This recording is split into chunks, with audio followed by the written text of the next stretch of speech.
Hello and welcome. This episode of the Skiff Meetings podcast is all about how meeting professionals need to speak the language of the C-suite. My name is Miguel Neves and I'm the editor-in-chief of Skiff Meetings, and I'm excited to be speaking with David Kliman, the co-founder of Event Leaders Exchange and owner of the Kliman Group. In this episode, we talk about that real need for understanding business objectives, something that every meeting professional should really be interested in. We also cover how event program consolidation is linked with corporate culture. We talk about why community and belonging is what makes events great, regardless of how senior the participants are.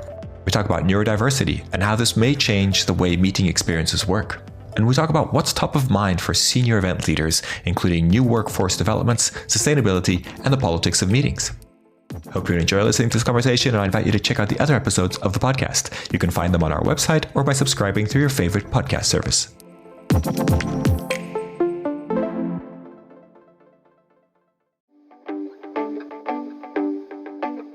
Now for a word from our sponsors, PHL Life Sciences, a division of the Philadelphia Convention and Visitors Bureau. Host your convention or trade show in Philadelphia, one of America's leading life sciences hubs. PHL Life Sciences, the first and only CVB division of its kind, will connect you to the professionals at the forefront of your industry and to a culture you can only find in Philadelphia. A city known for its rich history that's forging a bright future, Philadelphia challenges the expected and defies convention. A world of discovery is waiting. Visit phllife.com to learn more.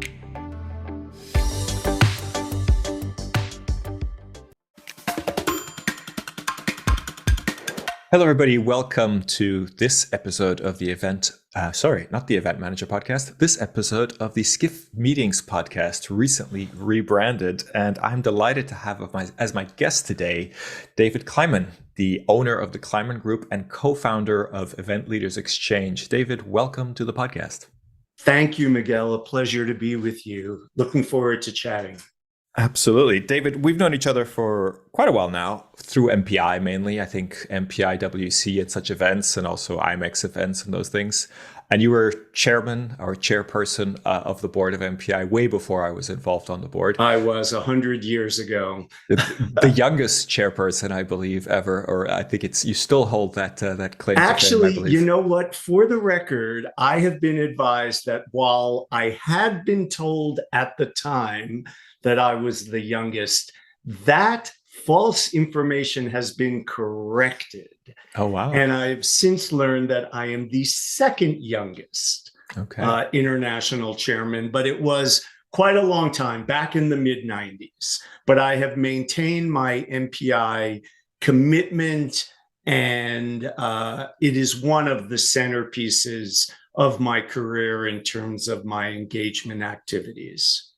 Great. And I'd love to start by actually just talking a little bit, quickly. I don't want to spend too much time there, but talking a little bit about your career in events, how you found the events or the meetings industry, however you wish to call it, and how you've then developed the Kliman Group. Because I believe you've been in business as an entrepreneur or solopreneur. You let me know what you prefer, but is it 20 years now? Actually, this is my 20th year. I'd say the quick backstory, and I'm sitting here in my office in Tucson, Arizona, and I have a bookcase with a lifetime of the National Geographic on this bookcase. And I grew up as a boy reading the National Geographic, and as a young man, just fascinated by the stories that were in there of different societies and cultures, and also, truthfully, by the travel ads, by the airlines and the shipping companies and the cities that would advertise in the Geographic. And the very, very quick story is, when I got out of high school, I went on the road for what was planning to be a summer with a backpack. And it ended up being almost 3 years of traveling around the world with very, very little money and lots of adventure. And I got bit by travel, tourism, cultural experiences, came back to the US, went to university and got out. And I thought, what the heck am I going to do now? And I walked into an iconic hotel in New York, the Plaza Hotel, and asked for a job. And lo and behold, they gave it to me. And I got a very lucky break. 1 year later, I landed in international sales, and I was in Rio de Janeiro making sales calls as a very green, young 20s international sales guy. I thought I had died and gone to heaven. Fast forward 6 years at the hotel, and a client hired me out in a very quick, very sudden, unexpected way.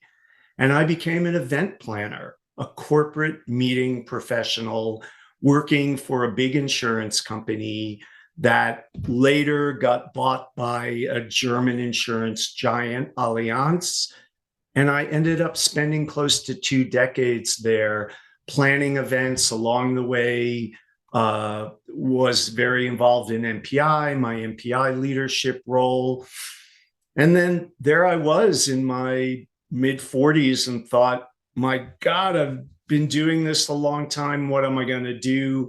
And I thought I could go out and strike out on my own. And there I was founding the Kliman Group. Best decision I ever made. And I wanted to just dig in a little bit to the Kliman Group. You run a very specific sort of set of events, and you have very specific clients. Could you tell us a little bit about that? Sure. Basically, what I do is work with tourism organizations, DMOs, CVBs, hotel companies, tourism organizations, doing a couple of things: creating and facilitating customer advisory boards, also known as think tanks, doing deep dive economic development research, and working with tourism leaders, coaching them on trends in the industry and running their businesses. So you absolutely defined it well. That is quite specific, quite a niche business, just a few of us doing this. And we are all good friends and we compete against each other, but it is a niche industry without a doubt. Absolutely. And thank you for taking me through that journey with the National Geographic, because I have an interesting story in my family. My grandfather helped National Geographic take aerial photos of Mozambique in the 50s. I probably have them right here on my shelves. Yeah, you may do. And then he was gifted a kind of lifetime subscription to National Geographic. So I also grew up with all these National Geographic magazines, all compiled very neatly by year and kind of, like these very nice binders. And I just remember flicking through those. Exactly the way I have them. Yeah, exactly. So great memory there. So thank you for taking us through that. And I think one of the things I wanted to cover, which I always ask is just kind of a funny question, but also a serious question, is how do you explain to family and friends what you do? The ones that aren't involved in the industry. Yeah, it's so true, because we are a mystery, our industry, even though just in North America, travel and tourism is in excess of $1 trillion with a T dollar economic impact industry. We are misunderstood and miscategorized. I tell my family and friends that I am a researcher and a trend hunter in the tourism and meeting event space. And I do that by facilitating think tanks and focus groups and discussion groups that are multi-day deep dive discussions about ways in which tourism suppliers can better serve their marketplace and their customers.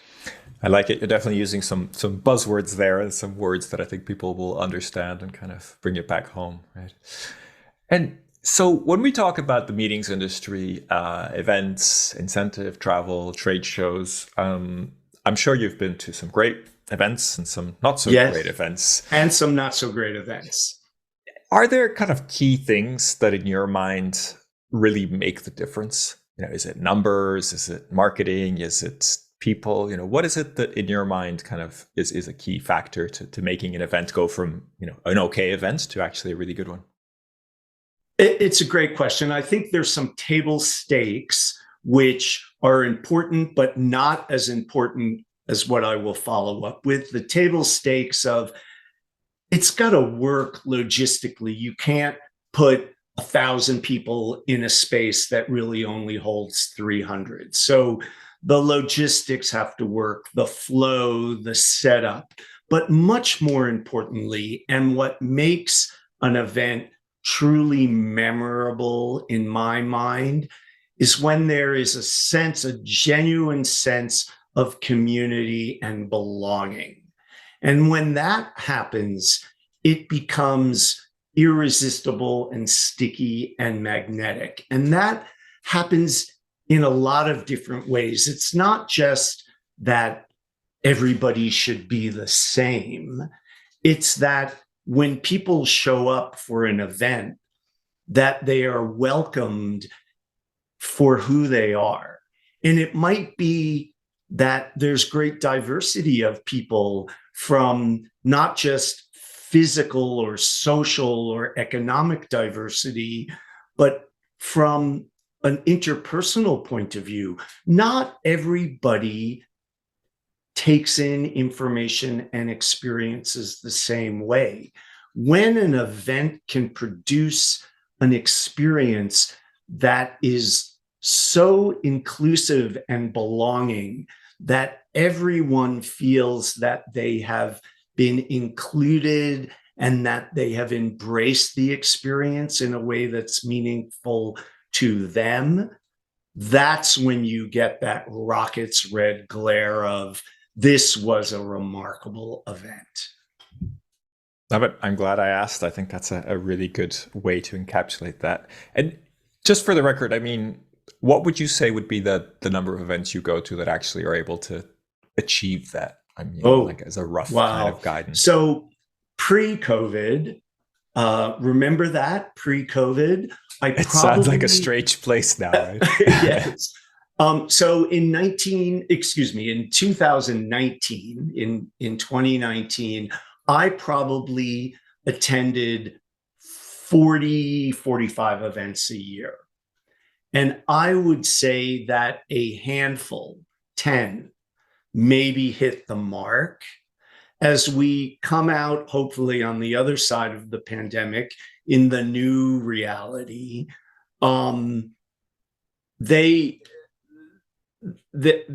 certainly I'm attending more and more events, and I've been just in 2023, I was at PCMA. I've been to a couple of meetings that I've been responsible for, including ELX last week. I think I've never been to one single meeting where from top to bottom it was perfection, because as in life, nothing is truly perfect.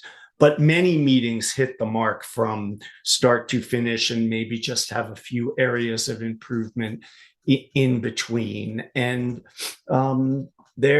I think we're all learning, we're all embracing these things that make meetings more remarkable, but we're still on a path of improvement and enhancement.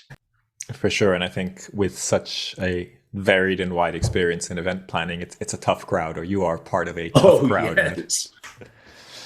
So tell us a little bit about ELX. I know you're co-founder of the Event Leaders Exchange. What is it, and why does it exist?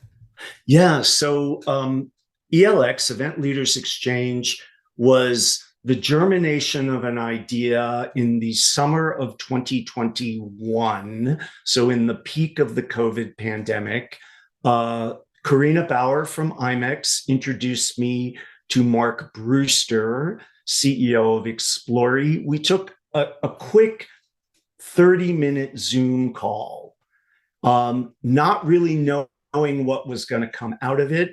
And out of that came the germ of an idea to create exactly what ELX has become, a new community of practice specifically for the apex corporate event leaders of large multinational corporations who are running complex event portfolios for their corporations. And what we identified on that first phone call back in the summer of 2021 was that there was a void of community, that these apex leaders that sat at the peak of the event organizations for these large multinational corporations were didn't really have a community that they could go to and share ideas, bring problems to, and source solutions. And so I quickly tested that idea with about a dozen deeply embedded colleagues working for those corporations that I had these deeply embedded multi-decade relationships where I tested this idea, and they all came to the conclusion that if we could create this new community of practice, which is specifically a non-sales community, there are no sales pitches. This is the community talking to one another to identify issues, to share solutions, and to ideate new solutions that are anonymized and shared within the community. And we formed that community with, I think we had a dozen or so at first. Now we're at 70, and we're growing quickly. We interview, vet, and if they qualify, and we have strict membership criteria, then we invite them to join. And the caveat is they must, if they join, they must engage. So it's not a passive membership. You can't just join and there's no fee to join and then let it sit on the side. These members all engage, and they have to bring thought leadership or a problem. We have a new member who's been engaged for less than a month, who is at the genesis of consolidating a multinational SMMP, strategic management program, for a large multinational corporation. But they're at the beginning stages. We have others who have very mature SMMP or sustainability or whatever they want to bring as thought leadership. It's not that they have to be expert, but they have to be willing to engage. And this, frankly, the ELX community has grown incrementally. And again, we're vetting and adding people almost every day to the community. And we had a Congress last week in Chicago. Happy to talk about a little bit of what went on there. And that's the quick backstory of ELX.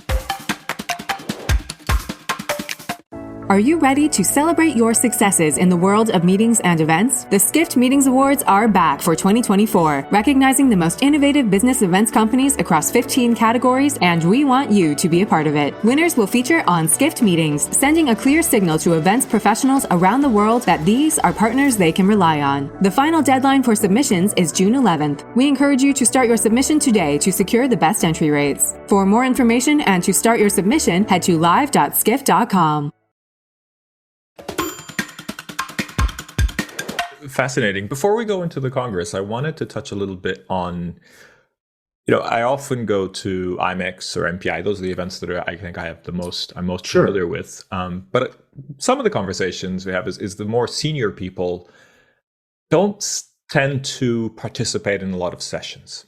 Yes. And I hear often this idea that, it's not really for me. It's a little bit too basic, or it's maybe not the type of content that is kind of right for those senior people. Is the kind of crux of the concept of the ELX to service those people that can't find their content that they're looking for in those types of kind of larger gatherings? Yeah, I think that's part of it, but we are not looking to replace CMO or MPI or PCMA or GBTA, any of those.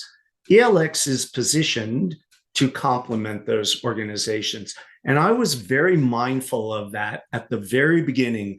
I reached out to Sheriff Karamat at PCMA, to Paul Vandeventer at MPI, to all the major event organizations, and shared what we were doing and wanting to be really clear. We are not a trade association. We are a community of practice. And we know that these other organizations serve a purpose and do that really well.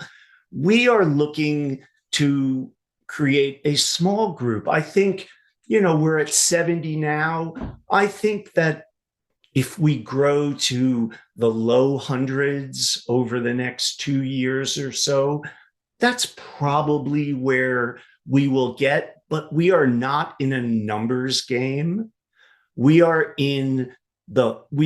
single-mindedly focused on a community of the senior most leaders that benefit those people first and foremost. We are member first. And when I say member, we do not charge for these people to be part of it. We have a small group of partners, supplier partners, that help us fund this. And those partners show up at ELX not in a sales capacity, but in a thought leadership capacity, because we know, and the partners know, and certainly the members know, you can't sell to this level of corporate event leaders.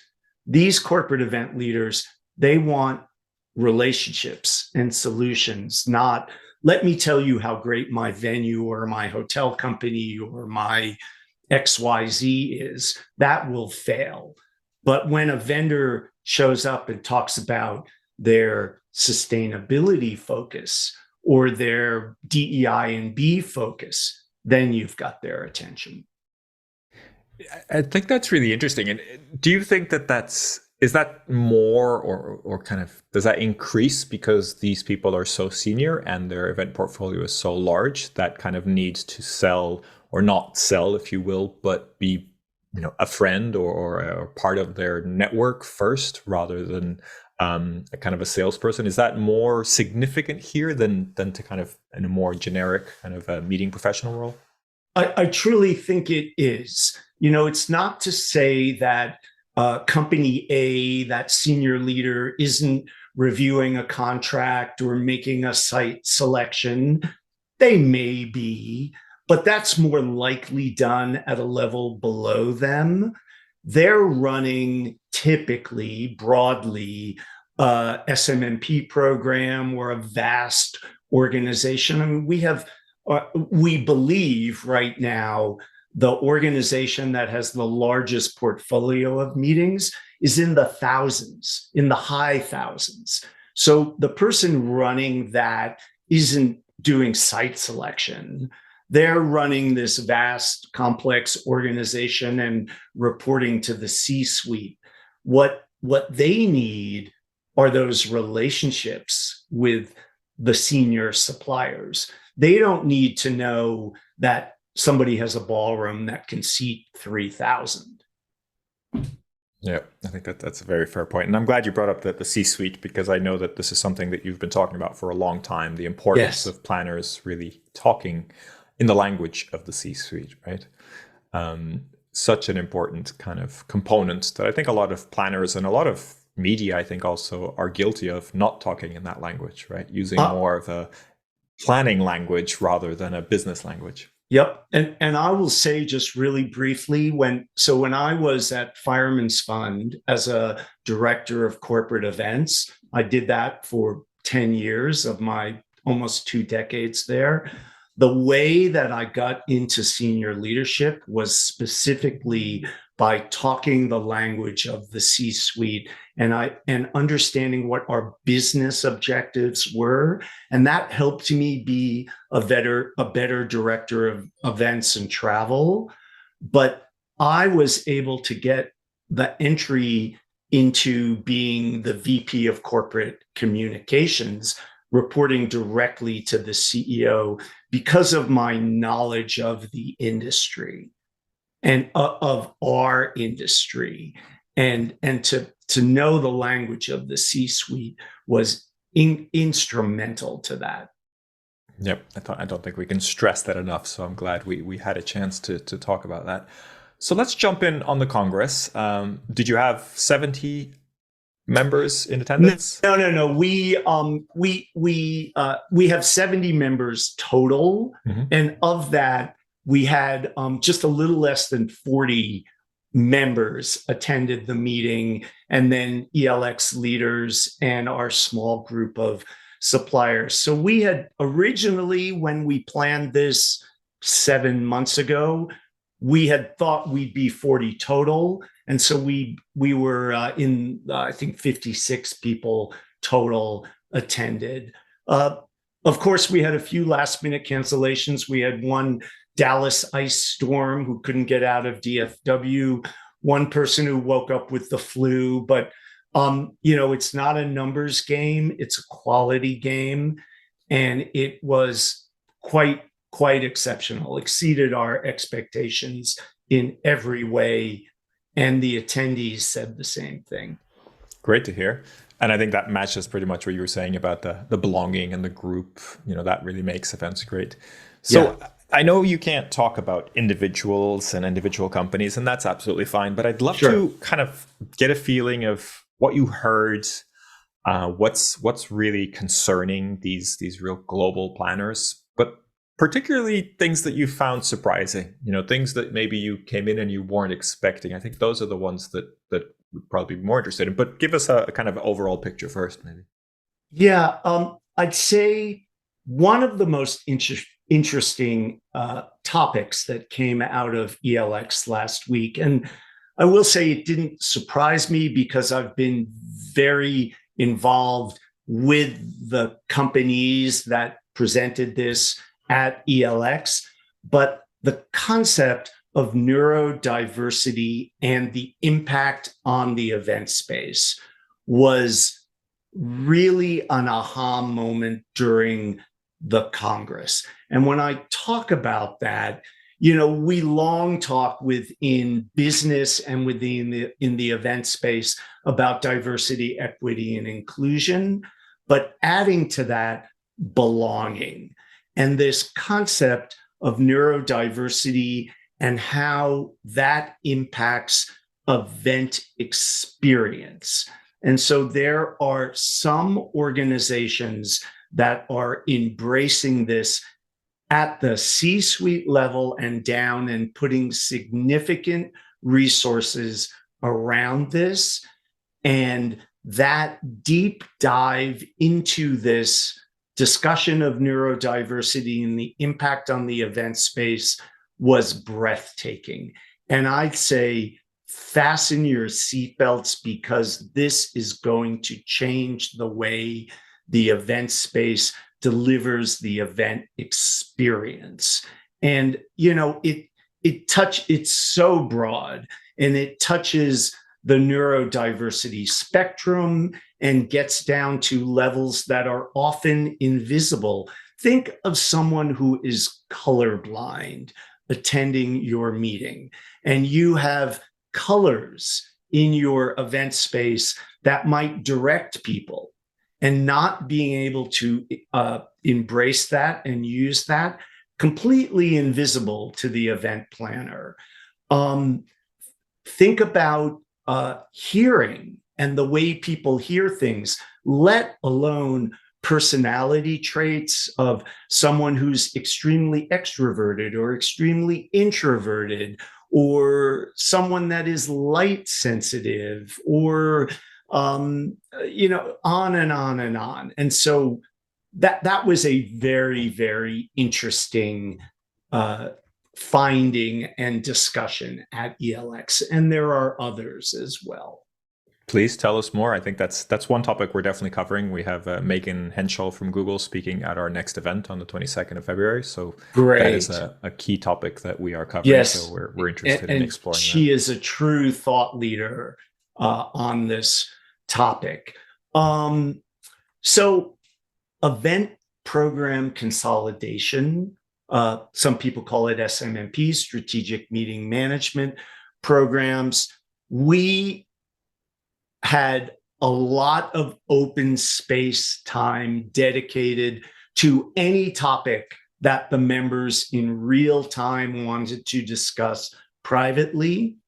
And rising to the top of, so these are literally a room set up, and members would stand up and have 30 or 60 seconds to articulate, I want to lead a group for 20 minutes about this topic. And they would harvest members to come and talk about that. The number one topic was SMMP, or event program consolidation.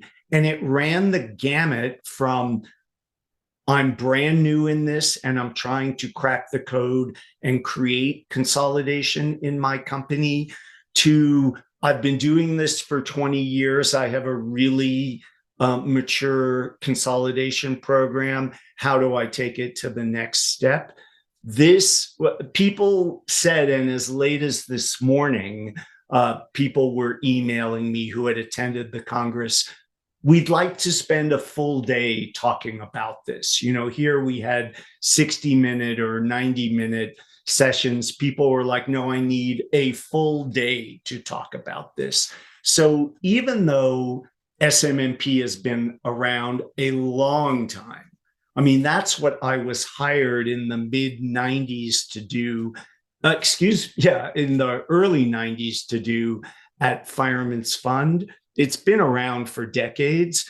It still is something top of mind because there's, corporations have a wide spectrum of how they have embraced this. So certainly event program consolidation, SMMP, very much top of mind. So just to dig in on that particular topic, as you mentioned, it's been around for a long time. How has it evolved, or what were you hearing that's different? Is this a economic uncertainties driving companies to try to cut costs kind of conversation? Is that why it's so important right now, or are there other factors? I think that's one factor, but I would say that it starts with corporate culture, and every corporate culture is different. So you might have a corporation that is, let's just say, very employee driven, very free, very quote unquote modern, and doesn't put those kind of barriers or boxes around corporate policy, allows division leaders or department leaders to manage their budgets and just kind of figure it out. I mean, that's one corporate culture. And for them, consolidation of travel and meetings might be antithetical. But then, the pandemic came along and economics changed and there's external factors, and they may be under pressure from shareholders or owners or whoever it is to be more controlling in a certain way. So that might be one corporate culture imperative. You might have a highly centralized corporate culture where this type of policy, procedure, and standards is just a matter of course. And so then how do you mature that, make it relevant and active and meaningful and appropriate in a large corporation? There's definitely not one right answer, but I think it starts with corporate culture, and it's because every corporate culture is unique. Fascinating. I have to admit, it's not something I've thought a lot about, that link, but yeah, like now that you mention it, it makes a lot of sense. Any other topics come to mind that you think were sort of top of mind at the Congress? And this won't be a surprise, but sustainability and the impact on the meeting and events ecosystem, absolutely. And for us in planning ELX, and we had two remarkably capable professional event planners who were responsible for the execution of the meeting, everything we did started with a discussion of what's the sustainability impact. And that filtered then to the partner discussions. Our sponsors, our partners, were very interested in sharing thought leadership around that. And the corporate attendees, very interested. And again, on that wide scale of, you have some that are deep into this and really monitor and well beyond carbon impact of air travel, and really getting down to the micro level on the impact events have on it. And you have others that are just beginning the process. And so we spent a lot of time on that. We talked about the politics of meetings and more specific to the United States of America, even though we had many handfuls of European members at this meeting, but specific to the US because it's become such an issue around human rights and equal opportunity, and the way there is a perception and a reality of the way specific cities, states, and frankly, countries are handling this. So, whether you're talking about World Cup being in Qatar or Roe v. Wade in the United States and the impact that some planners perceive or a reality of the way states are handling that, we dove into that. And again, not one right answer. Jeff Freeman, the CEO of US Travel Association, did a 15-minute TED Talk kind of discussion, followed by about half an hour of Q&A on this topic and other topics around travel in general. And it was very illuminating.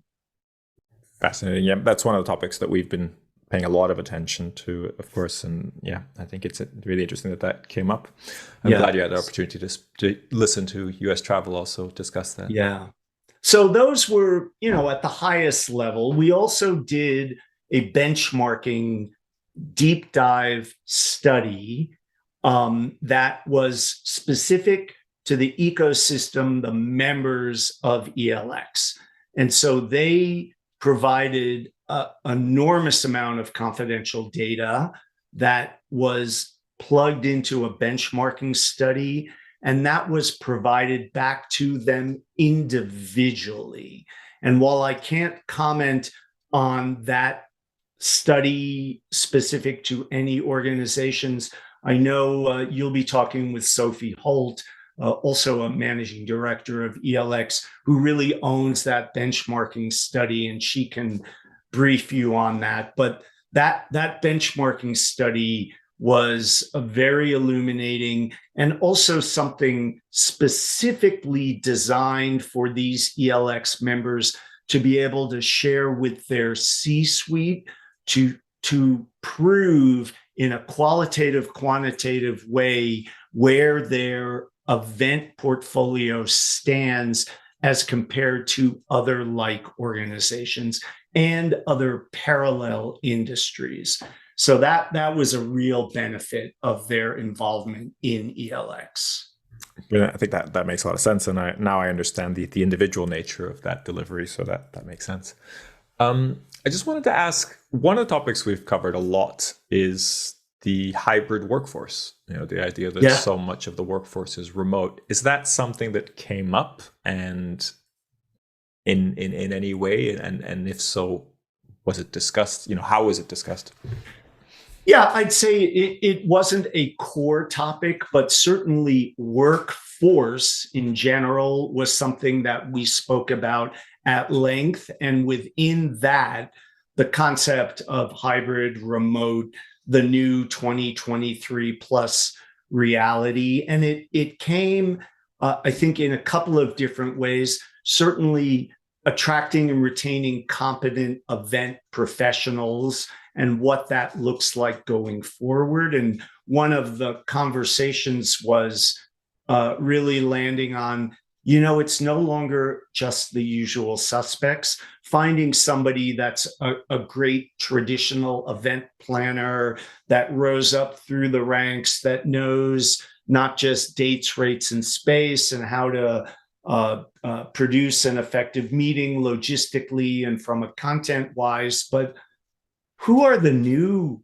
event professionals that might look at event design from a neurodiversity point of view, or from a music point of view, or from a tactile point of view, and not just focusing on the usual suspects. And then on the supply side, certainly the topic of who's performing the functions when events are contracted in a destination or a venue, and that the workforce, the lack of workforce development and who's going to fill those jobs is certainly top of mind. Absolutely. Definitely something we're covering a lot. And I'm hearing that a lot, that whole future-proofing the industry in many ways is something that is reoccurring. And we have to expand. I just said it can't be just the usual suspects. And, hotel companies are looking at, before the pandemic, a hotel company wouldn't even talk to somebody who was, just make up an example, a housekeeper that couldn't work 35 or 40 hours a week, 5 days a week. Now hotel companies are talking to a housekeeper that might want to work 3-hour shifts between 11 and 2, 3 days a week. They're happy to talk to those people to fill a gap. But that's a real shift. And then extrapolate the housekeeper example to, whatever other job, both on the planning side or on the supply side, and you have a whole new reality of what workforce looks like. Very interesting. So wanted to start wrapping up, but also Please. Thank you for talking about the Congress. I think it's really interesting, and especially to understand what these global event professionals are really focusing on. We talked a little bit about challenges of the industry. We talked about, speaking the language of the C-suite, but I wanted to kind of zoom out a little bit and talk big picture, and wanted to ask you, what do you think, if you could kind of change things in the industry, what would you really want to change, or what would you want the industry to be able to change or shift in any way? I would love to see an industry that doesn't just look like me, that looks like the broad spectrum of what planet Earth is like. And I look around at a lot of older white guys in this industry, and that's what it was, but that's not what it is. This industry needs to truly reflect at every level what planet Earth looks like. And it is broad and it is diverse, and we need to get there. I like that. I think that's an excellent message. And, so many all-male white panels are on stage in our industry, and we really need to make sure that there is much bigger diversity, because it's good for everybody, right? It's good for the industry. It's good for everybody. Absolutely. It's good for the old white guys, and it's good for everyone. If we're only old white guys attending events created by old white guys, then it's that's not going to okay, last very long. No, exactly. That's not going to work. David, absolute pleasure talking to you. Wanted to get your recommendation for someone else who would be maybe just as good as a guest at our podcast or on the podcast. Oh, thank you. Someone who jumps to mind that every time I speak with him, and here we are, another male, I have to maybe punt on that, but Stephen Rose is head of global business services at Siemens in Munich. His brilliant point of view on the event industry fascinates me. He is responsible for a global portfolio, and he is really focused on looking beyond the event industry for examples of ways Siemens can deliver and produce events that are truly impactful. He and I just had a conversation on what we can learn from the gaming industry. I'm not talking about casino gaming. I'm talking about online gaming. And his brilliance on that and his curiosity, his fascination on that are really great.